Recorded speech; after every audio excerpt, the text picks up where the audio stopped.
Buenos días a todos, todas. Gracias por venir. Nosotros tenemos una ponencia. Bueno, somos Elena, Biel y yo, Guille. Y nuestra presentación se titula Por los pelos. Minoxidil con gusto sí que pica. Y venimos a hablar precisamente del minoxidil, que no sé si conoceréis. Es un fármaco que se utiliza principalmente por vía tópica para prevenir y tratar la alopecia. Y entonces queremos contarnos, bueno, pues nuestra particular reconstrucción de este fármaco incómodo, ¿no? Que es un poco el tema de sociología ordinaria este año y pegajoso. Si lo habéis utilizado o lo habéis visto, lo sabréis. Y nos hemos organizado de forma que yo primero contaré una suerte de genealogía de lo que es la preocupación médica por la alopecia y de sus tratamientos.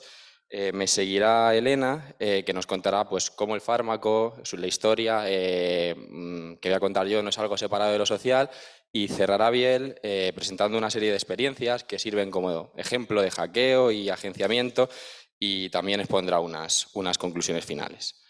Así que voy a ello.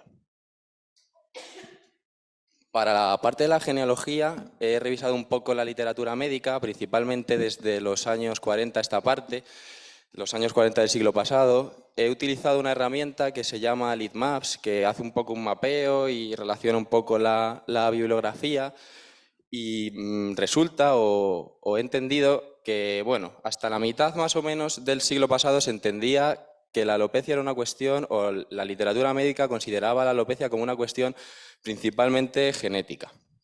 Traigo ahí una imagen de las leyes de Mendel, que son estas que nos explican con guisantes un poco en secundaria y demás. Muy sucintamente, porque tampoco sé yo mucho del tema, se entiende que cada gen tiene pues, una serie de expresiones alternativas que se llaman alelos. La medicina y la literatura médica tiene una comprensión pues, restringida del sexo biológico, digamos, y entendía que ese alelo era en el caso de los hombres un gen dominante y en el caso de las mujeres un gen recesivo, y eso explicaba de alguna manera la mayor presencia pues, de alopecia en hombres. A partir de los años 40 la comprensión cambia un poco y se abre el melón de la cuestión endocrina. La cuestión endocrina es la que se refiere a las hormonas, y se empieza a entender que son las hormonas, especialmente aquellas hormonas llamadas andrógenas. Yo he buscado en Google hormonas andrógenas y me han salido esas: testosterona, dihidrotestosterona y androstenidiona. Bueno, la literatura se refiere principalmente a la dihidrotestosterona, pero esto será un poco más adelante. Se entiende que son estas hormonas las que, bueno, no causan, pero sí influyen. Hay un componente genético y también hay un componente endocrino. Y es llamativo que en este momento, años 40, años 50, la literatura se refiere a lo que ellos definen como eunucos o hermafroditas, que en su propia definición, en sus propios términos, son aquellas personas que no tienen una función endocrina testicular que se considera comprendida entre los parámetros normales. Entiendo que entre personas nacidas con testículos, pero bueno, eso tampoco lo especifica. Y bueno, es interesante, o son interesantes para el estudio, porque son personas que tienen que recurrir a estas hormonas andrógenas por vía exógena, y se puede, digamos, testear de alguna manera el efecto que tiene sobre el cuerpo, y esto de alguna manera les lleva a contrastar, aunque de forma precaria, la hipótesis de que aquellas personas con una predisposición genética expresarán la alopecia siempre y cuando pues, estas hormonas hagan su efecto. Entonces se llega a una comprensión de la alopecia, o de este tipo concreto de alopecia. Hay otras que es andrógena y genética. De hecho, se bautiza como androgenética o androgénica. Y, lógicamente, los tratamientos pues, van en este sentido, un poco actuar sobre el efecto de estas hormonas. Claro, como sobre la genética poco se puede hacer, pues la acción tendrá que ser sobre la parte endocrina. Pero tardan unas décadas en darle la tecla. De hecho, parafraseo algunas frases de algunos artículos entre los 40 y los 60. Si la solución es la castración, es peor el remedio que la enfermedad. O, en el caso de las mujeres, dice: literalmente. Las medidas terapéuticas tienen que ir dirigidas a corregir la condición que resulta en una normal masculinización, en lugar de servir como tratamiento de la alopecia, que no es sino un signo de actividad andrógena. Bueno, todo este tipo de violencia que podemos llamar hormonal existen como ejemplos que luego, si hay un debate, pues podemos hablar. Y, de hecho, como que buen ejemplo de este desconcierto es que parte de los primeros tratamientos tratan de contrarrestar el efecto de las hormonas andrógenas con hormonas que se consideran o que llaman estrógenas, en concreto con una llamada gonadotropina coriónica, que es una hormona que se produce durante el embarazo, y encuentran que, bueno, como no es un juego de suma cero, no solo no contrarresta, sino que estimula. Y bueno, ahí traigo también traemos unas escalas, que son pues las diferentes escalas, hay muchas más. Estas son como las más utilizadas. Son la de Hamilton, luego la corrección de Hamilton-Norwood y la de más arriba, que son solo 3, es la de Ludwig. Y bueno, sigue habiendo el tema de la alopecia androgenética, no está de todo cerrado, porque hay investigaciones que ponen de manifiesto que no toda, digamos, hiperandrogenia deviene alopecia y no toda alopecia tiene como base la hiperandrogenia, pero vamos a pensar que es la comprensión que rige ahora mismo el tema de la alopecia.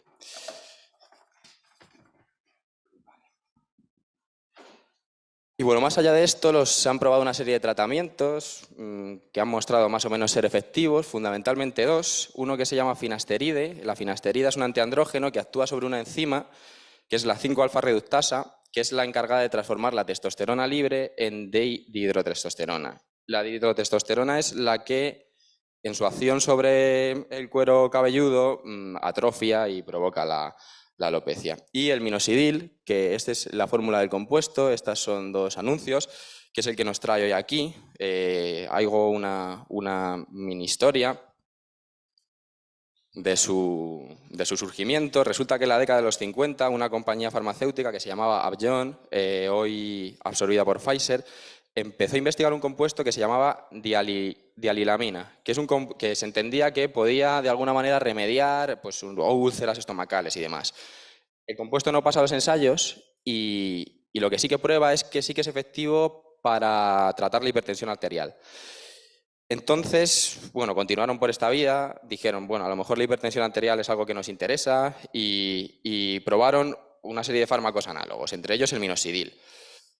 Y resulta que el minoxidil sirve para tratar la hipertensión y en 1979 una agencia norteamericana, bueno, estadounidense, aprueba su comercialización como Loniten. La agencia es la FDA. Y se utilizaba para tratar un tipo de hipertensión transitoria durante un plazo de unas 2 semanas. Lo que se observó es que a partir de esas 2 semanas, el fármaco, que se llamaba Loniten, daba lugar a hipertricosis, que es una sobreproducción de cabello. Entonces, pues lo aprovecharon en ese sentido. En 1988 se aprueba por primera vez una solución tópica con una concentración del 2% para Agas alopecia androgenética en hombres. Progresivamente se va ampliando de hombres a mujeres, del 2% al 5%. Y bueno, vemos que en 1996 over the counter significa, o en castellano lo podemos traducir a de venta libre. Existe como en las agencias lo pautan. Y en el momento en el que una empresa deja de tener la patente. Y bueno, es el fármaco que se utiliza hoy día y ya doy la palabra a mi compañera. Hola.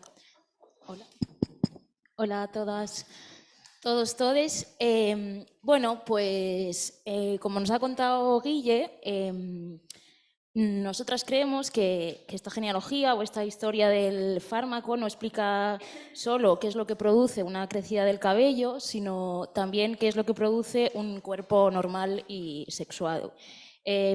Más o menos, pues esto, ¿no? Cuando se empieza a prescribir en hombres como una tecnología de masculinidad y como posteriormente también se empieza a prescribir en mujeres, especialmente menopáusicas, como una tecnología de feminidad, ¿no? Luego también, como la sustancia oral solamente se prescribe a hombres, ¿no? Porque no importa que tengan pelo en todo el cuerpo, pero a los cuerpos asignados a mujeres pues solamente se prescribe la solución tópica porque no debe proliferar el pelo, ¿no?, en otras partes del cuerpo, especialmente la cara. Es así como tener pelo se convierte en un problema biomédico y tecnocientífico, y quién tiene que tener pelo y dónde tiene que tener pelo se convierte en una pregunta problemática, ¿no? Y es esta pregunta la que marca la diferencia o la norma de género, ¿no? Ya nos contaron algunos que administrar la vida biológica puede ser una forma de gobernar los cuerpos. Y como normalizar un cuerpo específico implica pues, ciertas estrategias de poder, de control y de sentido, ¿no? Y entonces el minoxidil se convierte también en un potente actor o aparato de control y producción de incomodidades políticas, especialmente para todas aquellas a las que de alguna manera nos pica esto de no tener pelo o no tener el pelo que se supone que tenemos que tener o donde se supone que lo tenemos que tener, ¿no? Sin embargo, también sabemos que este cuerpo normal tiene que ser continuamente hecho y rehecho y que ahí entra en juego pues, un dispositivo, una máquina, un aparato sociotécnico que funciona para mantener el pelo en orden y que es el que fabrica y negocia pues, una melena legítima donde múltiples actores, humanos o no humanos, están negociando y están involucrados en este proceso de mantener el pelo sano, como pudieran ser pues eso, ¿no?, la historia de las hormonas, la biología genética, las agencias de medicamentos, las legislaciones de patentes, los experimentos azarosos, las compañías farmacéuticas, las consultas médicas o los cuartos de baño, ¿no? Así este pelo, esta sustancia pringosa y maloliente, requiere de un uso prolongado, se convierte para algunos en un calvario, ¿no?, su cotidianidad y, sin embargo, creemos que los efectos del minoxidil varían porque las dinámicas de los cuerpos son plurales y singulares, ¿no?, y que pese a la incomodidad de esta perversidad de actores, puedes pasar la diapositiva, es posible disputar el género por medio de este actor semiótico material. Por eso invocamos con el minoxidil la relacionalidad en un sujeto encarnado y la posibilidad de articular pues, otras formas de relacionarnos y hacernos con la materia que no están exentas de incomodidades, pero que también hablan de composiciones donde las cosas pues, también tienen agencias y tienen una vida y una historia política y donde pues, materia y significado, como naturaleza y cultura o ciencia y sociedad, no están separadas.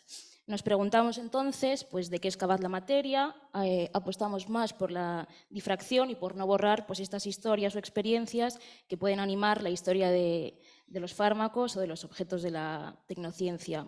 Queremos sugerir, por eso, un salto, ¿no?, o un cambio de perspectiva de los públicos, usuarios o pacientes de la medicina y la tecnociencia hacia los practicantes o participantes de ella con el fármaco como aliado, ¿no?, como compañero del juego, o pensar que el que juega puede reinventar las normas. Por eso hablamos de otros encuentros, de composiciones y recomposiciones, como él dice que una receta es un composite, ¿no?, o una tensión dinámica que se puede reinventar o con el que podemos experimentar para cuidar el cuerpo, para cambiar el cuerpo. Un cuerpo que es dinámico, que es materia en variación y que este tránsito que para nosotras puede ser incómodo, pues quizás, como nos va a contar Biel, también puede ser indómito. Dale ahí. Vale, voy a intentar ser súper breve. Voy a contar tres ejemplos de prácticas que empujan, endurecen, fortalecen barbas, cubren calvas y engañan aparentemente la salud. Tres ejemplos que nada tienen que ver con nosotras, el calvo, la calva y el imberbe, y todas las imágenes por motivos de incomodidad han sido anonimizadas. El calvo es un joven atleta muy apuesto, francamente preocupado por la alopecia androgenética que azota a sus familiares y ejemplo de masculinidad adulta en sus círculos próximos. Tras empezar con un uso cutáneo, acudió a una tricóloga privada que le receta pastillas de minoxidil, lo cual le libra de algunas de las consecuencias que surgen en la práctica más táctil de la sustancia, que veremos después. Ahora compagina las pastillas, que tienen finasterida, con el minoxidil cutáneo, porque las pastillas también tienen vitaminas y biotina, lo cual considera que es la hostia. El minoxidil de uso cutáneo que usa habitualmente no es líquido, sino más bien en espuma. la cual aplica aprovechando que tiene el pelo sucio por las noches, pensando en lavarse la cabeza a la mañana siguiente. Repite esta operación un par de veces a la semana y decide usar la espuma porque es menos pegajosa y le incomoda menos en la propia aplicación. La espuma se parece más bien a un producto para peinarse y asume la finura de su pelo y le otorga cierta contundencia. Pese a que la orientación farmacéutica dictamina el uso de medio tapón 2 veces al día, su médica le indica que puede usar un tapón por la noche. La calva es una persona inmunodeprimida con una gran cantidad de problemas médicos derivados de su pronta aparición al mundo, 7 meses de embarazo. La caída de pelo y la pérdida de volumen capilar es uno de los aspectos estéticos en los que deriva su condición de salud. Pese a que pudiera importarle más o menos su escasa fuerza pilífera, el minoxidil es recetado por un profesional en el ámbito de la dermatología e incluso incluido en su tarjeta sanitaria.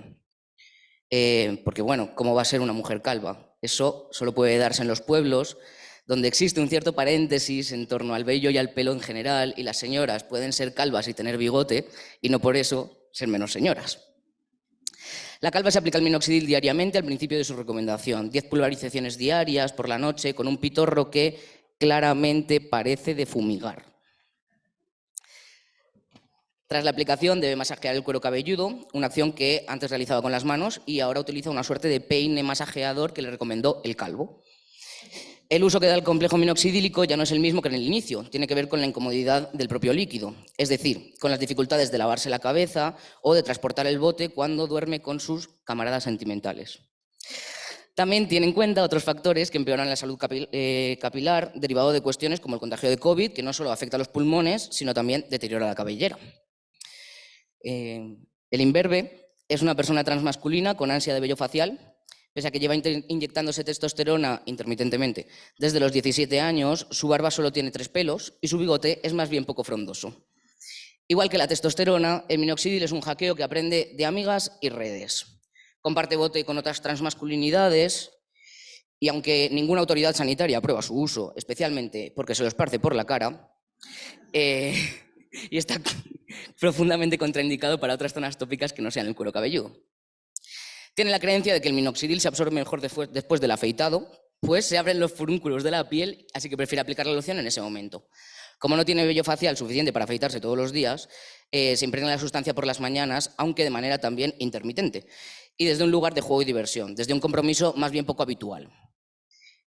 Como ha perdido el mediador de cantidad, las 10 pulverizaciones se convierten en un poco de líquido que caiga en la mano así, a vista. Y las medidas de consumo de minoxidil vienen más bien por la experiencia de otras personas usando el producto, tanto gente trans como el calvo y la calva, con quien comparte además inhalador de Ventolin. Todas estas prácticas son una respuesta a la tradición de los cuerpos, a las ideas normativas de género. El uso de minoxidil es un insulto a la masculinidad que no puede ser por sí misma, poniendo de evidencia la necesidad de vincularnos con los objetos que nos rodean, construyendo ensamblajes sociotécnicos que nos devuelvan la agencia de la gestión de nuestros propios cuerpos. La reapropiación de lo tecnológico también está atravesada por la decisión del cuándo y el qué. Por un lado, pensar en usarlo por las noches para poder ducharse al día siguiente y retirar el producto del pelo, pone de manifiesto todas las relaciones materiales que se establecen con un líquido inexacto, aceitoso y ácido. Por otro lado, aplicarlo en zonas no pensadas para ello, como forma de experimentación alternativa con sustancias médicas, nos pone en una encrucijada entre sucumbir a la perversidad de los dispositivos de género y biomédicos o revertir las lógicas de manera gustosa. Y es que la incomodidad también está en la propia experiencia perversa del ritual de aplicar el líquido o espuma en la piel. Incomodidad es el fuerte olor que desprende y la recomendación de aplicarlo en un espacio ventilado. Y el picor y la irritación que causa sobre la piel el compuesto alcohólico, el alto coste económico de cada uno de los botes que duran aproximadamente un mes, los trucos que hay que inventarse o apropiarse para que se absorba mejor o nos haga más efecto, en un juego de poder que nos sacude a pensar quién controla a quién. La incomodidad con los artefactos con los que nos vinculamos aparece en los encuentros más ordinarios, en lo abrupto de los cuartos de baño, en los contagios a otras zonas del cuerpo donde no esperábamos tener pelo y en todas las prácticas que nos vemos obligadas a realizar tras su ungüento, como lavarnos las manos, ducharnos, protegernos del sol o ventilar. Unas prácticas que nos permiten pensar, eso ya lo he dicho, bueno, ¿cuál es el precio a pagar por hackear nuestros pelos?